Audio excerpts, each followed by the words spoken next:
Hello, welcome back to another Now recording. It's been a little while, but we have some new pickups to go over. In fact, I think I'm going to have to split this up into two videos because there's been quite a few new things that have been picked up recently. A bunch today. It's actually my birthday today, so I got a bunch of stuff and I wanted to go through it and actually do the first unboxing. I thought that we could actually open them up together. If you hear my you might hear my dog's uh, collar dangling because she's at the door and she wants to get in, but can't have that. So anyway, so I thought we'd start. I have 5 to go through today. I'm going to be opening all of these. So the first one here is the newest Band of Horses record, Why Are You Okay? I actually haven't heard any of this yet. In fact, I mean, really, these guys were off my radar for a little while. I loved the first album, which is called Everything All the Time. Came out in 2006 or 7. That's terrific. And then the second one, Cease to Begin, is also really good. That was like 08 or 09. And then they had Infinite Arms was another one that was okay. It had a couple good songs, but not great. And then Mirage Rock, I think, was the fourth one. That one was bad. And then they had like a live acoustic album that is just like no one asked for that. You know what? Like Band of Horses have a really big sound, great guitars. You know, it can be played loud. It's not like heavy, but it can be played loud, and it kind of takes you away in their best moments. And you know, a live acoustic album, like no one wants that. No one cares. So I really kind of thought they were dead in the water. But then this came out, and it actually got really good reviews. And friends of mine were like, "No, it's kind of a return to form for them." So you know, I hope it's good. My wife got me this, so thank you to her. And this was released this year on Interscope Records. It hit number 10. I think it was released maybe a couple of months ago. So let's go ahead and open this baby up. And I have a nice pair of scissors. You know, by the way, while I'm doing this, I actually thought of like getting in front of the camera, but I think I still might. But like, part of the reason why I haven't is because I have notes next to me for a lot of the albums that I like to be able to read and have without looking like I'm reading off notes. So there, I can tell you a little bit about behind the scenes at Now Recording. So yeah, I don't know anything. I don't know any of these songs. I guess Casual Party was the single on it, but I don't know these songs at all. I just heard that it's good, so I'm kind of looking forward to going into this blind. Let's take a look at it. And the digital download already fell out, so you guys can't steal that. So we'll look at lyric sheet, I guess. Interscope Records. I'm surprised that they're still on a major label, to be honest with you. I just figured that every band that was doing anything of substance would have been kicked off major labels by now. So just a plain black vinyl. You know. So yeah, so the new Band of Horses record, I mean, I don't have much to say about it quite yet. You know, I used to really like this band. I listened to them a lot. And if I could get this back in, that would be great. And I haven't really listened to them recently because they kind of fell off, but I've heard that this is much better, so I'm excited about it. So yeah, so let's go on to the next one. And I was actually really excited to find this. So I went to Newbury Comics today, which is Friday the 2nd. I'm not sure when this will get posted, but I went to Newbury Comics. And I had gone to, I mentioned that I had gone to the North Shore Mall, Newbury Comics, and I was kind of disappointed with what I was finding there. So I went to the actual Newbury Street Newbury Comics, and they really kind of knocked it out of the park today. And they had this. So this is Sun Kill Moon and Jesu. I probably am not pronouncing that right. Jesu. Split album. And so to give you a bit of background, so Sun Kill Moon is the band name or moniker for Mark Kozelek, who had been in Red House Painters before that. And so I think he's terrific. I guess he's a major league asshole in real life, but his music is fantastic.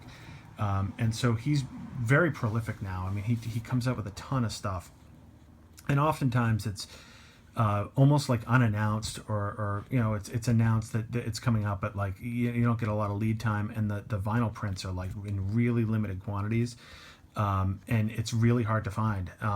So whenever I find Kozilek vinyl, which can be released under the name Red House Painters, under his own name, under Sun Kill Moon, I try to snap it up. But this is a new album that just recently came out, and this is one that I haven't even heard this yet. So every time he comes out with a new album, it's like an event for me, and I'm really looking forward to listening to it. So he did this album along with Jesu.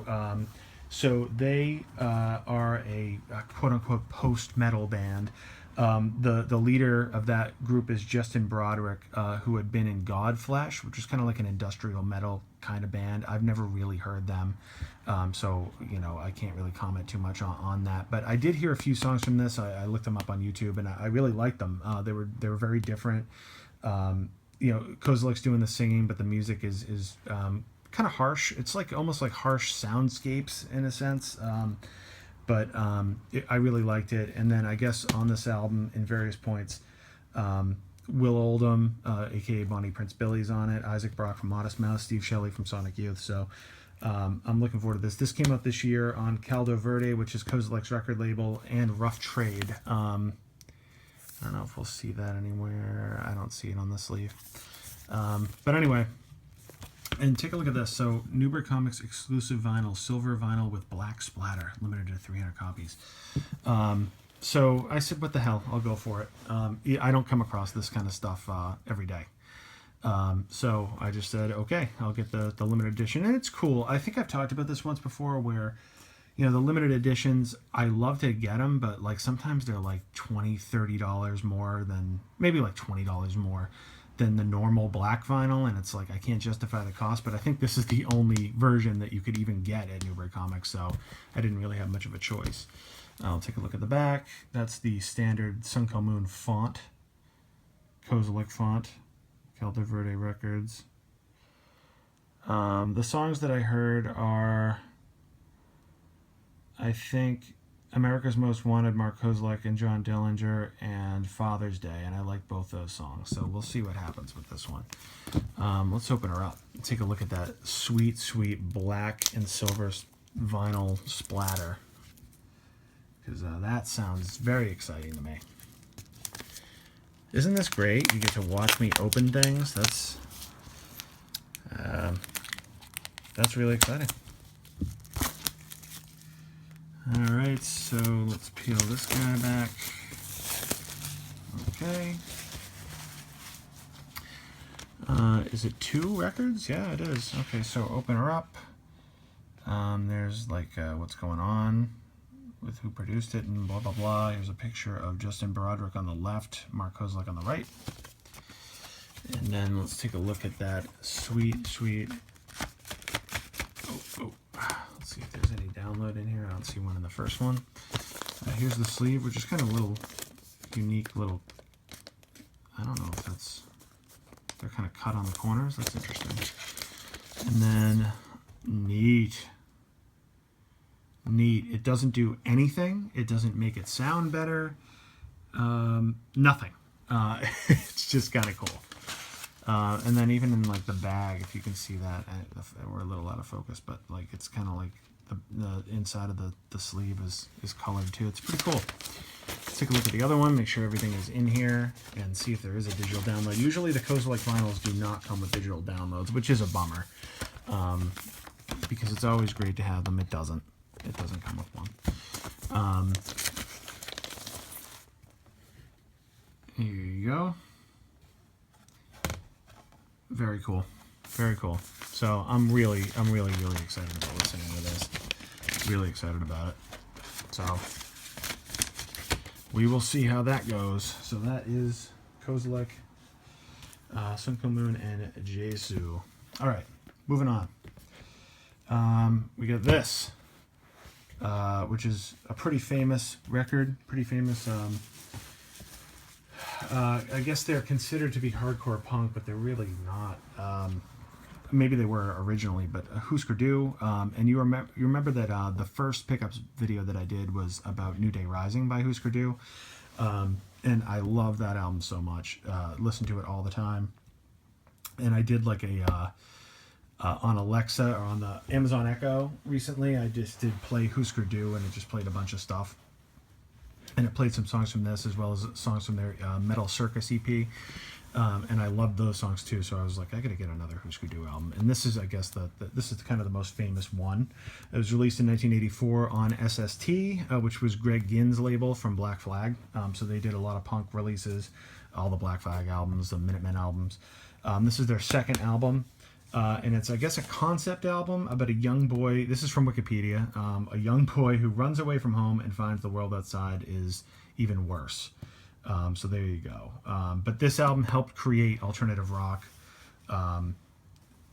It kind of, again, they're kind of called a hardcore punk band, but it's very melodic. It's not really, when you think hardcore punk, at least me, I think like Skinhead, not Nazis, but like the skinhead dudes in the big boots, the Doc Martens or whatever, like jumping around. It just does not evoke that. It's just not. That's not what it is. It's just very melodic. I mean, the songs, they're a little abrasive, but they're real songs, and I can see how a band like this led to a Dinosaur Jr., Nirvana, you name it, Soundgarden. I mean, that this was so influential on bands like that. Zen Arcade was number 32 on Pitchfork Media's list of the best albums of the 80s, and it was number 33 on a similar list made by Rolling Stone back in 1989. So very, very highly regarded. And again, I don't really know any of these songs, so this is going to be a lot of fun to listen to these because I don't know them. So I'm going to throw this on at some point. Find a good spot to open it up because I don't want to damage it at all. How about the top? That works. Okay.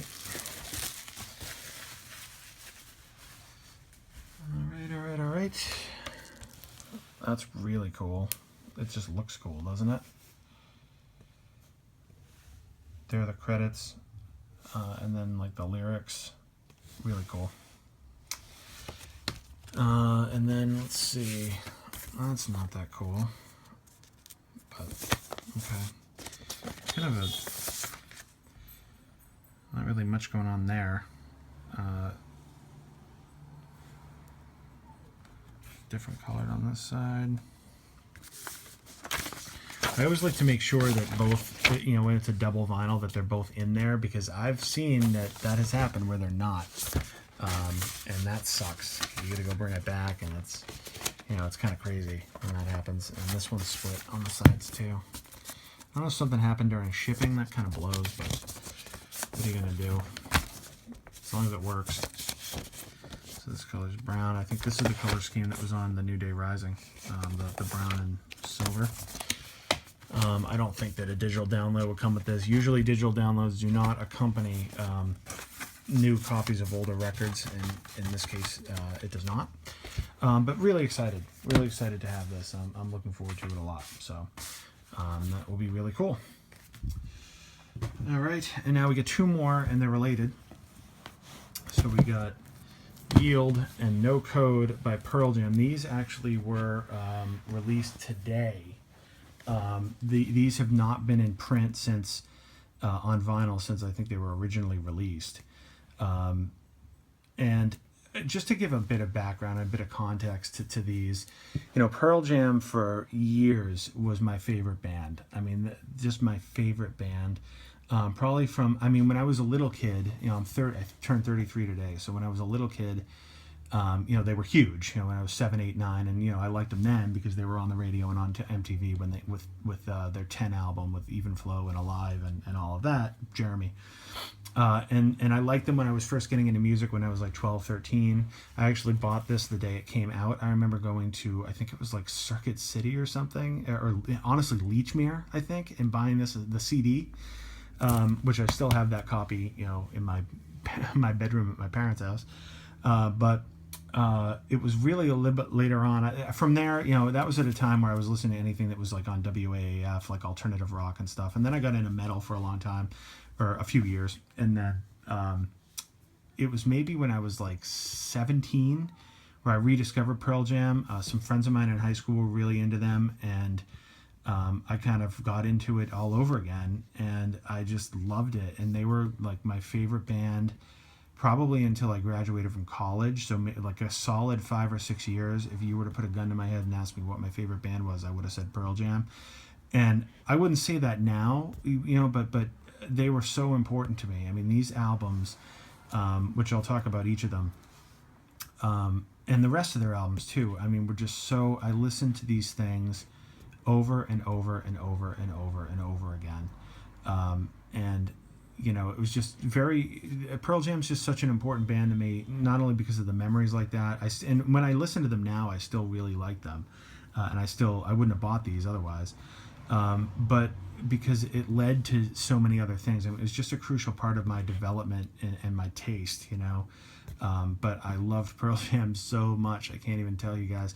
And it's kind of weird now because they just played Fenway Park. I didn't go. I didn't even think to go. Honestly, it just wasn't even on my radar. And I feel like everyone that I know went. And I'm sure it was really great, but I just feel like I'm kind of in a different place right now musically. But that's not to say that I don't still respect them and that I don't, still love the old stuff, and that's evidenced here. So we'll start, with No Code, which, for years, again, gun to my head, if someone was like, what's your favorite album of all time? This would have been my answer for years and years and years. And it's probably still in the top 20, it's not like it's fallen completely off. I love this album. This came out in 1996. Again, like I said, I bought this on the day it came out from Lechmere in Salem, New Hampshire. So that was kind of fun. This is released on Epic Records. This is the follow-up to Vitology, which I do also have on vinyl. That was actually, to this date, my only Pearl Jam vinyl, and I will show that to you when we get to the P's in the collection videos, which will probably be like 5 years from now. This debuted at number 1 on the Billboard 200, but this kind of marked the beginning of a transitional period for Pearl Jam. They had 10, which was their debut, that had all their huge songs on it. That was big. Versus was their second album. That was really big too. And then Vitology was critically acclaimed, and that also sold a ton of records too. This was the first one, even though this debuted at number 1, this was their first album that it didn't sustain that. It really fell off the charts pretty quick, and was maybe the first one, and we're going to talk about Yield next, where they were kind of transitioning to more of a... They weren't like they still sold out stadiums. It's kind of weird to describe, but like they weren't like the chart toppers anymore, quite like that. They kind of morphed into a different band, maybe a little bit more thoughtful band. I don't know if that's fair to say, but they experimented with different styles. They were doing different things, which they did on this, which is highly evidenced on this. And I guess that this is much more experimental. I guess the sessions behind this were very fraught with strife because Eddie Vedder, the lead singer, controlled the creative process, and the other band members felt, they didn't really like that too much, and there was some butting of heads. Jeff Ament, the bassist, apparently almost quit the band at one point, and so they came out with this, and then with the next album, Yield, which again we'll look at in just a second, they kind of changed that process, and it was a more inclusive process, and I guess a better one for the band, or else they probably would have broken up. So, but again, I loved this thing, and I can't wait to listen to this too. This is going to be awesome. Let's see. Let's open her up. Okay, bear with me. Sorry. I know this is exciting. Boy.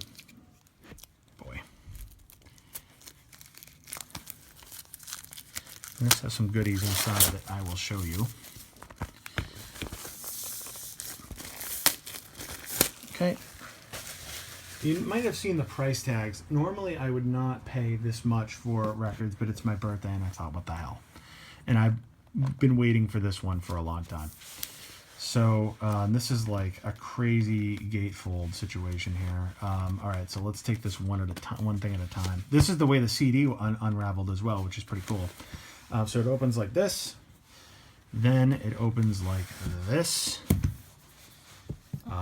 And then you have similar to like those little diner jukeboxes. It tells you the songs. Then there's a big picture of like the band. in their studio. Then we got the credits. I think this is where they're all like from.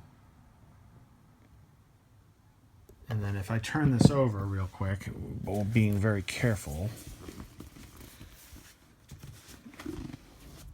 Oh God. Doesn't it? Where's the oh yeah. It makes a you see the triangle.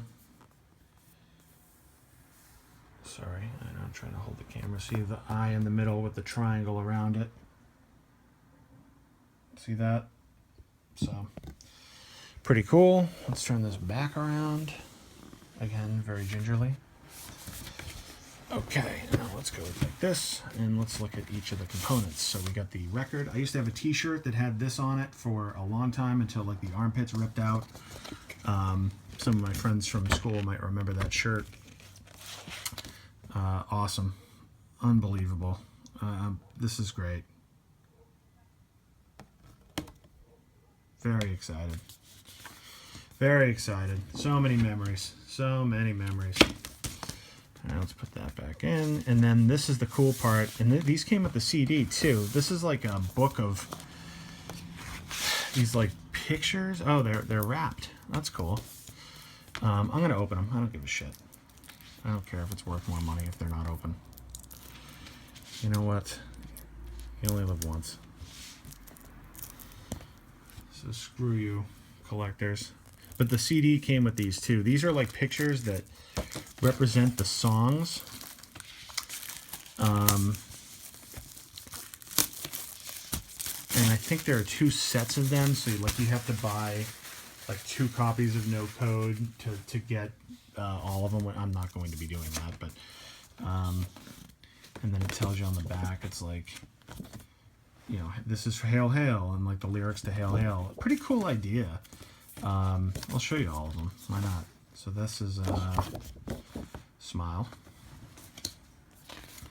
The cigarette butts represent Off He Goes, which is really a fantastic song. That song is just unbelievable. Mankind.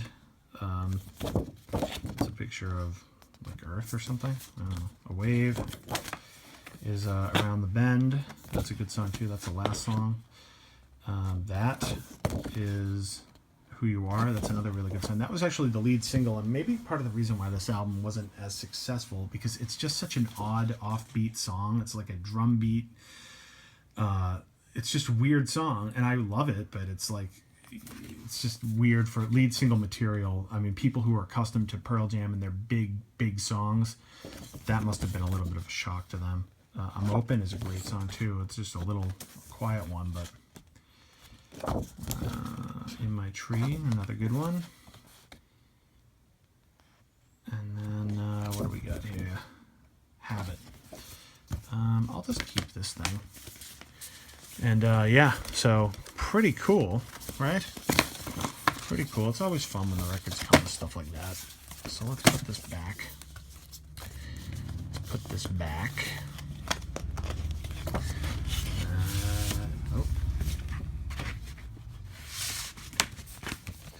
And put this in here.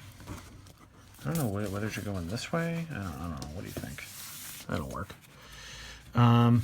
Yeah, it's so pumped. So pumped. So that's No Code. That is No Code. And then here we have Yield, which this looks like a little cutout, which is cool. Let's see what the sticker says before I rip it off. Come on, focus.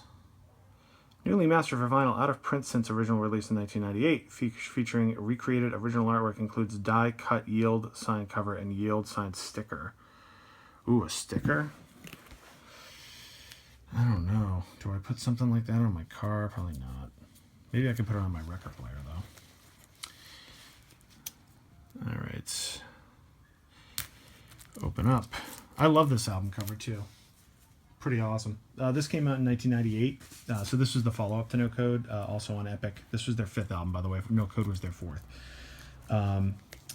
And this cover was my desktop, my computer desktop, for pretty much all through college. this, except it took out Pearl Jam. It was just like this. Yeah, I thought I was really cool. It was really cool. This was kind of considered a return to form. This did better commercially than No Code, and it had, like, the lead single was, I think, Given a Fly, which hit number 1 on the mainstream rock chart. So that was it was a bigger, you know, it kind of had a more traditional, like, Pearl Jam song as the single, which I'm sure helped sales. I still don't get why they did Who You Are. That's pretty cool too, isn't it?